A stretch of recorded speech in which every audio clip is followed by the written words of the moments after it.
Mišel Adamič, prvi Slovenec, ki prezimuje na južnem tečaju. Lep pozdrav na Antarktiko. Lep pozdrav z dna Zemlje. Dna Zemlje, res je. Na raziskovalni postaji Amundsen Scott ste, na južnem polu na Antarktiki. Lahko za nas opišete bazo in pa pokrajino, največjo puščavo na svetu? Ja, tako, v bistvu jaz pravim, da sem kakor astronaut na drugem planetu. V bistvu ni zares besed, kako bi opisal ta kraj. Gre za neskončno ledeno ploskev na tisoče kilometrov ledu, kamorkoli pogledate. Seveda, glede na to, da smo na tečaju, imamo polarni dan pa polarno noč. Imeli smo 6 mesecev sonca, zdaj smo šli v noč. Drugače pa seveda, to je ameriška raziskovalna postaja, Amundsen Scott. Američani so tukaj že od leta 57. 75 so postavili tisto dom, tisto kupolo, ki se je nekako pod led pogrezana, pa so jo mogli podreti. Ta postaja, kjer sem pa zdaj, je pa tako imenovala Elevated Station, se pravi dvignjena postaja, je od leta 2008 naprej. In nekako izgleda kot neke ledene benetke. Pač tle se vse hiše, vse stvari se pogrezajo v led, ker se led nekako reciklira. Cirka 2 metra na 10 let se pogreznemo. Tudi zdaj smo se že nekako 5 metrov pogreznali, odkar je bila ta postaja zgrajena. Tako da je v bistvu na takih stebrih hidravličnih. In mislim, da naslednje leto imajo plan dvigant to celo postajo. Ko ste pred meseci leteli na postajo, pot je bila dolga, kar nekaj postankov. Vas je kaj stiskalo, Mišel, da greste na konec sveta? Niti ne. Kot fizik sem zelo razdoveden človek. O tem v bistvu sanjam že več kot 7 let o južnem tečaju. Tako da je bila to neka uresničitev sanj in tudi toliko enih norih stvari se je dogajalo na tej poti in zanimivosti. Pogledi iz letala so bili absolutno fenomenalni, v bistvu tista neskončna belina in tisto transantarktično gorovje. Tako da smo bili vsi zelo nekako excited, kot neki majhni otroci. Tako da ni bilo nekega strahu. Ste doktorski študent fizike na Univerzi McGill v Montrealu, v skupini, ki je razvila elektroniko prav za South Pole Telescope. Ste strokovnjak seveda za to področje, ampak pravite, več let ste sanjali o tem. Kako ste potem postali član znanstvene skupine ameriškega antarktičnega programa? Tako je, v bistvu jaz sem v Montrealu na McGillu, da smo razvili elektroniko za ta teleskop, to je mikrovalovni teleskop, ki ima super prevodno kamero. Ampak seveda te velike znanstvene eksperimenti so mednarodne kolaboracije. Ta glavna tukaj je Univerza v Chicagu v Ameriki za ta teleskop in v bistvu mi sodelujemo z njimi že ves čas. Jaz sem bil dostikrat tam v Chicagu, poznam tiste profesorje, ljudi, ki na tem delajo. Bil sem tudi v Kaliforniji dost, kjer je tudi en del te skupine. In v bistvu me pač že poznamo vse te stvari. Tle recimo že to, da znam te stvari, elektroniko, fiziko iz tega področja, gre zahvala naši fakulteti za matematiko in fiziko, pa fakulteti za elektrotehniko, kjer sem delal svoj študij v Ljubljani. In potem je tradicija v naši skupini v Montrealu, da če hočeš, greš lahko na južni tečaj kot doktorski študent. In jaz sem se prijavil na pozicijo, ki jo je Univerza v Chicagu razpisala in so me izbrali in zdaj sem tle. Mišel Adamič, ste eden od le nekaj 10 winter overjev, tako se reče izbrancem, ki ste oziroma boste na raziskovalni postaji celo leto. Kaj vse tam počnete kot winter over? Ja, jaz sem v bistvu seveda primarno tle kot South Pole Telescope Winter Over, se pravi moja primarna služba je skrb za ta teleskop. To je mikrovalovni teleskop, ki preučuje začetek vesolja, se pravi kozmično mikrovalovno ozadje, kako je vesolje nastalo, kako se razvija, kakšna je njegova usoda, koliko je temne energije, temne snovi, a je bila inflacija na začetku ob velikem poku itd. In zdaj poleti je večinoma ogromen nekih vzdrževalnih del, zdaj pozimi pa bolj sam pazimo na teleskop, da vse laufa. Na vse sisteme, na elektroniko. Zanimivo je, vsake 14 dni mora vas kolegico plezati po teleskopu na -70 pa mazati zobnike. To je kar zanimiva zadeva. S takimi rdečimi lučkami. Drugače imamo pa tudi druge zadolžitve. Tukaj ni nobene civilizacije, tako da moramo sami nekako znati stvari. Jaz sem del ekipe nujne medicinske pomoči, tako da se imamo vsak teden urjenja na tem področju.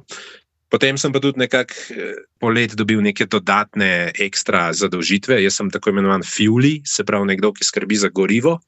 In v bistvu sem se učil za kontrolorja zračnega prometa, pa za fuelija za vojaška letala ameriške vojske. Tako da je v bistvu sem točil gorivo v letala LC-130 Hercules od se pravi ameriške vojske. Recimo enkrat zanimivo je bilo, sem govoril s piloti po radiju, pa so pristali, sem jih s tistimi oranžnimi loparčki parkiral, pa sem jim pa še kerozin natočil, tako da so bili full service od mene. Zdaj pozim pa v bistvu samo skrbimo za to, da ima postaja gorivo, imamo full enih cistern pod ledom in pol testiramo, da so vsi ventili v redu, črpalke, potem jutri morava s kolegom zamenjati cisterno, ker bo ta hmal prazna, tako da je kar pestro. Zanimivo, da o tem govorite, ne? In seveda o energetski preskrbi, zdaj, ko je svet v energetski krizi. Kakšna je poraba energije na raziskovalni postaji Amundsen Scott? Ker že pridobivanje vode ne terja ogromno neke energije, resursov.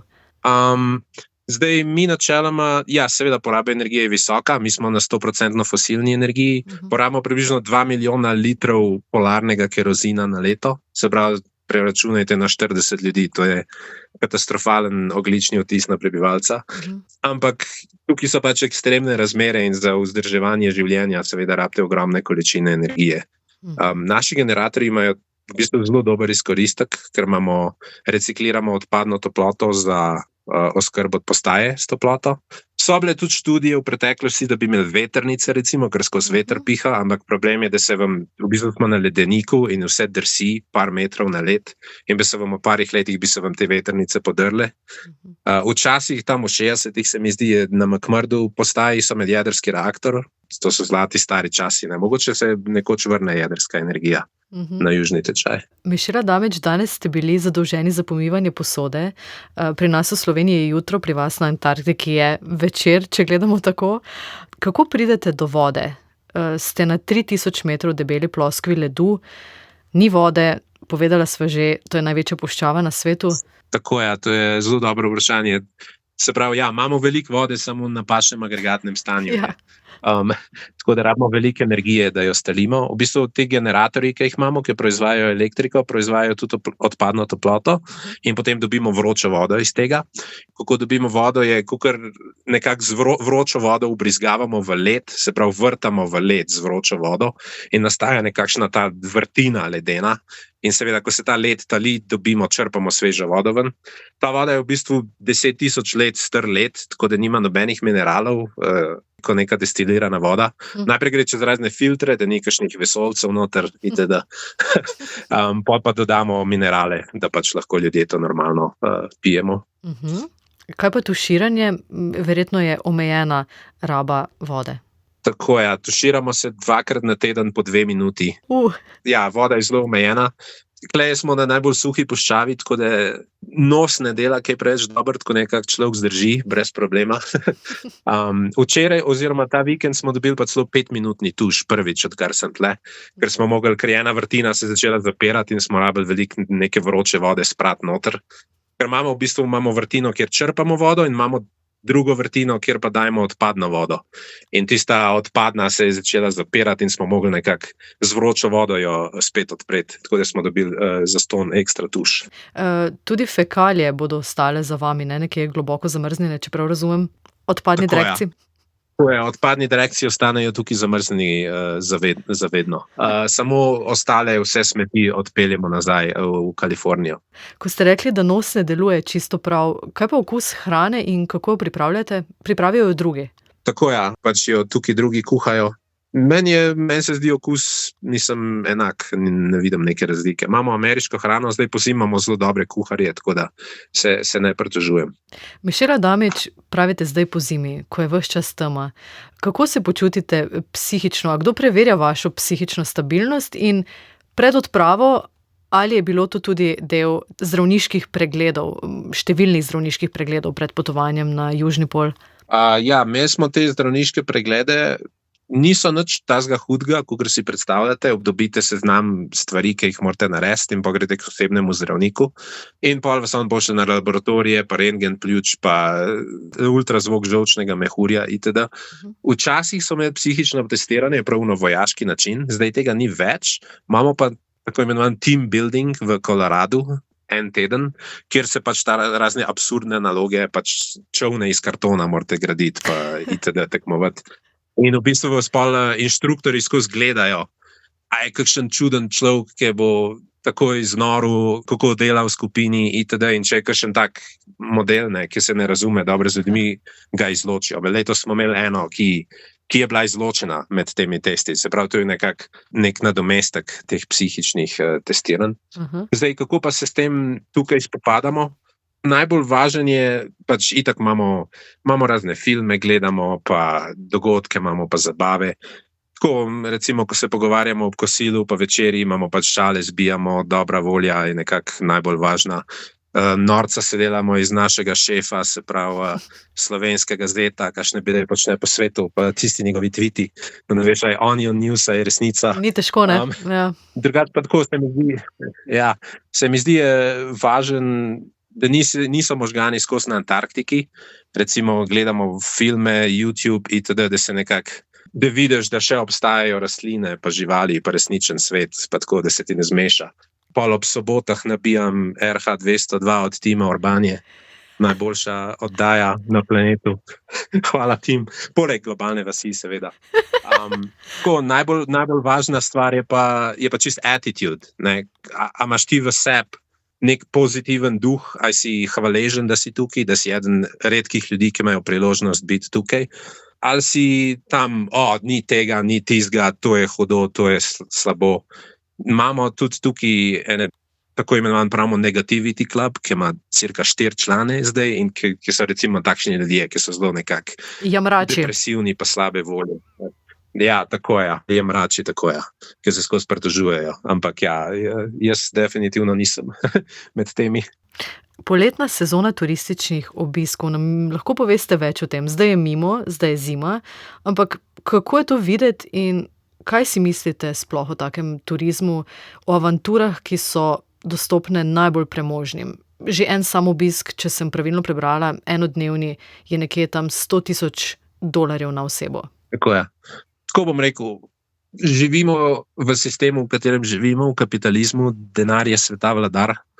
Če imate neskončno denarja, lahko praktično dobite, kar hočete. Na srečo je teh turistov zelo malo. Se mi zdi veliko slabše bi bilo, če bi bil tle nek masovni turizem. Tako da po svoje je meni čisto ok, da imamo zelo omejeno število teh zelo bogatih ljudi in to je to. Sem pa slišal, da imamo enega slovenskega vodiča, ki te ljudi vsako leto sem dal voz. Tako da mogoče bi njega lahko povprašal, da vam kakšne sočne pove o teh turistih. Dobra ideja. Vzporednice se seveda slikajo ne samo z vašim delom, z vesoljem, ne, tudi s temi turističnimi obiski, ampak ne bova o tem. Nedavna zgodovinska NASIna misija obleta Lune, glede na to, da imate odlične povezave, dostop do YouTubea in do svetovnega spleta, ste spremljali in kako spremljate tudi ostale svetovne novice? Tako ja, smo spremljali v bistvu ta polet iz Lune, zelo blizu, v živo. Imamo se kot nekakšne kolege, ker oboji smo nekako rob človeštva, zelo del stran od civilizacije. In v bistvu ta Kristina Koch, ki je bila astronautka, ona je bila na južnem tečaju približno 20 let nazaj, na podobni vlogi, kot smo mi. In ko je Orion letel mimo Antarktike, je prav ona bila zelo navdušena in je zahtevala sliko iz južnega tečaja in smo mi dobili mail od NASA, da moramo takoj se iti slikati z Luno. In smo se šli slikati in smo jim poslali to sliko in so jo dobili na Orion. Wow. Tako da smo v bistvu zelo povezani z astronauti. Bomo imeli tudi intervju verjetno z njo, ko bi imela čas. Je pa tudi kot zanimivost, midva se zdaj pogovarjava prek Tidrisa, kar je NASIN sistem satelitov, s katerimi so se tudi astronauti pogovarjali s Houstonom. Se pravi, imava identičen sistem. Astronauti so potem prešaltali na Deep Space Network, ki so šli proti Luni, ampak okoli Zemlje imamo identične satelite. Je pa tudi zanimivo, recimo, astronauti se nam zdijo zelo daleč, ampak v bistvu smo na južnem tečaju veliko bolj izolirani, pa veliko dlje od astronautov. Recimo, mednarodna vesoljska postaja je 400 km višine, mi smo 5000 km stran od najbližje civilizacije, se pravi od Nove Zelandije. In recimo, tudi če gre kaj hudo narobe, recimo Artemis v 10 dnevih so prišli nazaj. Pri nas po zim traja 3 tedne, da pride reševalni avion. Po zim gre za izjemno kompleksno akcijo med Ameriko in Kanado, ker samo Kanada ima avione pa pilote, ki lahko pristajajo v teh razmerah. Imeli smo leta 2011 je bil en zgodovinsko reševanje, ko je kanadski pilot pristajal in so mu rekli, da je temperatura -68 in je rekel, I'm sorry, can you repeat that please? Ker je mislil, da so mu rekli v Fahrenheitih, ampak nažalost so bili Celziji. Tako da. Nori podatki in vesela sem, da Houston, we don't have a problem, odlično deluje povezava. Ja. Mišela Damič, vesolje, vas kaj mika, da bi šli tudi tja, z enega roba na drugega? Mislim, lahko bi šel, če bi hotel, zaenkrat me mika, kaj preveč ne. Tako se misli, ta Antarktika je zelo že taka precej nora izkušnja. Ampak mislim, vsekakor možnosti so neskončne. Veliko norih stvari ste nam že naslikali, orisali. Kaj še vas je presenetilo? Kaj je bilo najbolj šokantno zdaj v tem času bivanja, v teh zadnjih mesecih? Zdaj, na južnem tečaju me niti, ne morem reči, da bi me kaj šokiral, zadeva je dokaj takšna, kakor sem si jo predstavljal. Pač seveda ste totalno izolirani od vsega. Družba je zelo v redu. Je pa recimo to, če sprašujete, kakšna imam recimo spoznanja iz tega časa, recimo v zadnjih letih, odkar sem v tujini. Ena stvar je, da moj pogled na svet se je zelo spremenil. Svet je postal veliko manjši zame. Včasih je bila Slovenija, pa to je to. Zdaj pač Kanada, Amerika, južni tečaj. Moja punca je iz Kitajske. Se pravi, imam nekako, cel svet se mi zdi zelo veliko manjši kot prej in tudi veliko drugače gledam na svet. Prej doma recimo imamo v medijih, Amerika nas hoče uničiti, Rusija nas bo stisnila, Kitajska nas bo povozila. Resničen svet je veliko drugačen od tega. Jaz imam zelo v redu, se razumem z vsemi urami, tam hangam z Američani, s Kitajci, tle me gostijo kot kralja Američani. Zelo so vsi veseli, da imajo Slovenca tle. Tako, druga stvar, ki sem jo pa nekako spoznal v zadnjih letih, je pa, da je vse mogoče in da so vse ovire samo v naši glavi. Dosti sem razmišljal o tem, recimo, se mi zdi, jaz, ker sem bil mlajši, pa tudi moji vrstniki, se mi zdi, v Sloveniji smo zelo tako dosti pasivni, zelo nas je strah, kaj si mislijo drugi, itd. Smo mogoče neka taka stara šola, naši starši so iz Jugoslavije, ti bod priden v šoli, študiraj, pa bo vse ti nekako postreženo, ne? Ampak to v resnici življenje takšno ni. In mi imamo ogromnega potencijala v Sloveniji, ampak se mi zdi, ga ne znamo izkoristiti. Smo zelo privilegirani, imamo izjemni izobraževalni sistem, neskončno boljši od Amerike pa Kanade. Imamo potni list, ki nas pelje praktično povsod po svetu, jaz grem lahko brez vize v Ameriko, na Kitajsko, kamor čem. Ampak nekako nam zmanjka te zmagovalne miselnosti. Ne, to so me Američani pa Kitajci naučili. Američani imajo to zelo tako zagnano zmagovalno miselnost, Kitajci imajo pa zelo poznajo trdo delo. Ne. Recimo moja punca ko se je na službo prijavljala, se je na 700 služb prijavila, 7 nič. To je za nas totalno nepojemljivo. In nekako ugotovil sem, da ko enkrat imaš to zmagovalno miselnost v sebi in ko te ni več strah nekih izzivov, potem praktično ni več nekih ovir. In ta moja Antarktika je bil nekako, jaz kot fizik imam pač hipoteza, potem pa eksperiment. Jaz sem imel nekako to teorijo, da ni ovir. In ta Antarktika je nekako demonstracija, dokaz sam sebi, da je v bistvu vse mogoče. In upam, da bo to nekakšen navdih za mlade Slovence, da sledijo svojim sanjam. Karkoli imate svoje sanje, želje, tudi če vas je strah, starši to pravijo, nimate denarja, nima veze, do it, yes you can. Nehajte izgubljati čas nabijati igrice na PlayStation, akcija, pač res ogromen se da in ja, to je res, ko enkrat dobite to mentaliteto, je čist drugače se svet obrača. Mišela Damič, ta vaš motivacijski nagovor bi po mojem mnenju morali predvajati maturantom ali pa celo tistim, ki vstopajo v srednje šole na informativnih dnevih. Ja, vsekakor. Kaj najbolj pogrešate na Antarktiki? Sklepam, da partnerko, gozdove? Ja, vsekakor, ja. Pač pogrešam običajne samoumevne stvari, ki jih imam pač ljudje za samoumevne iz vsakdanjega življenja. Se pravi, punco, družino, zelenje, rastline, živali, tle ni nobenih živali, so pingvini na obali, ampak tukaj nimamo nič na južnem tečaju. Polet smo videli enega ptiča, ki se je očitno zgubil in so bili vsi totalno navdušeni. Oh my god, vsi smo slikali, poster smo naredili njega. A res? Ja. Potem recimo to, da greste lahko čez vikend hoditi na hrib. Da greste lahko se stran od službe odmaknete, to, da greste lahko v svojo najljubšo restauracijo, da si skuhate svojo najljubšo jed, to, da greste lahko v toplice. Tega nimamo, ne? Tukaj ste pač ujeti sred te neskončne ledene puščave na -70 stopinj. Potem dež, noč in dan, pač nič od tega ne obstaja tukaj. Bizarno, nepredstavljivo. Sicer pa prosti čas, nekaj sva že omenjala, ampak brala sem, da imate odlično infrastrukturo, od knjižnice do fitnesa, da se boste zdaj tudi, oziroma se že učili kitajsko. Vam to uspeva? Prej ste omenili, da nam drugi kuhajo, pa tako, ne. Tukaj je zelo zanimiv način življenja. V bistvu vam po svoje ni treba živeti odraslega življenja, ni vam treba hoditi v trgovino, ni vam treba kuhati, ni se vam treba ukvarjati z vsemi temi vsakodnevnimi problemi. Tukaj pač imate svoj šiht, drugi vam kuhajo in to je to. Ogromno ljudi se poleni tukaj, ne. Temu se reče winter brain, imamo prav izraz, da se nekako možgani začnejo gniti, ne. Ljudje igrajo igrice, pa tako da je zelo važno, da se zaposlite, pač jaz kot doktorski študent pač pišem članke, pišem doktorat, imam pa tudi tako, ja, za leto sem si dal nekako, da se kitajske pismenke učim, zdaj zaenkrat jih znam približno 200, zadnjih mesec nisem imel kaj preveč časa, ampak pač jih je na 10.000, tako da jih ne bo zmanjkalo. Brez skrbi. Kaj pa spanje? Ste to v nekih skupnih sobah, predstavljam si postajo kot malo boljši hostel ali pa hotel? V bistvu ima vsak svojo sobo, kar je dokaj luksus. Na McMurdu, na obali nismo imeli vsak svoje sobe, na Južnem Čežlaju pa imamo vsak svojo sobo, drugače bi se nam utrgali. Tako da jaz imam pač zelo tako majhno sobo, zelo v redu, taka cute sobica. S spanjem nimam težav. Kakšni imajo zelo težave s tem, ker pač ni dneva in noči. Polet recimo ni bilo nobenih težav, ker čez dan sem bil na soncu, ko grem spat, je pa pač zablendiram vse in je trda tema.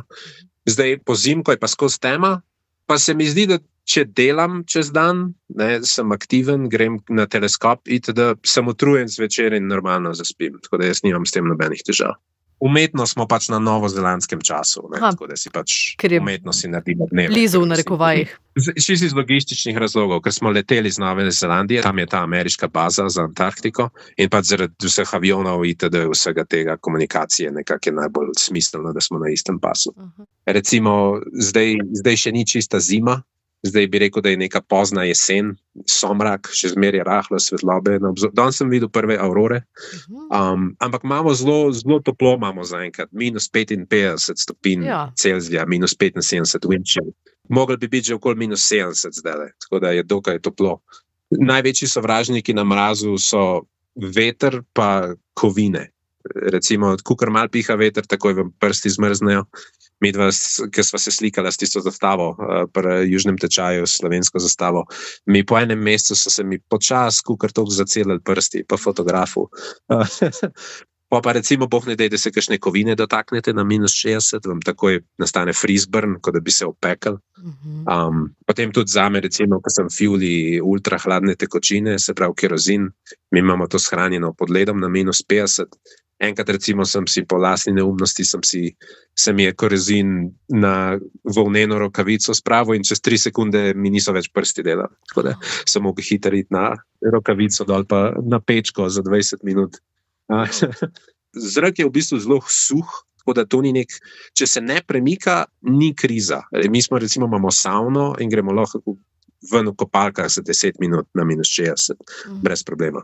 Problem je veter, se pravi, zaščitimo se z veliko plastmi, imamo volnena vsa ta oblačila spodaj, potem imamo pa imamo prav posebne jakne, Canada Goose, ki so narejene eksplicitno za antarktični program in so neskončno mrtvi gosi noter in to je vroče do konca. Pač to je na -60 vam je vroče.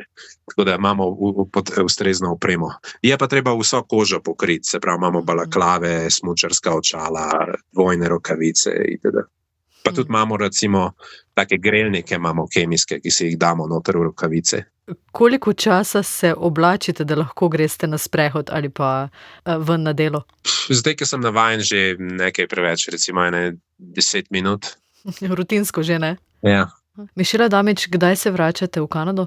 Tukaj bom 13 mesecev do novembra 26, tako da verjetno bom še pol na kakšen dopust, pol pa 2027 nazaj. Ste torej malce prek polovice. Tako je.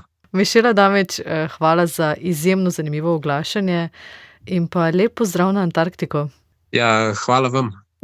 Smo se le vzdili čez vse satelite pa časovne cone. Lep pozdrav domov iz dna planeta.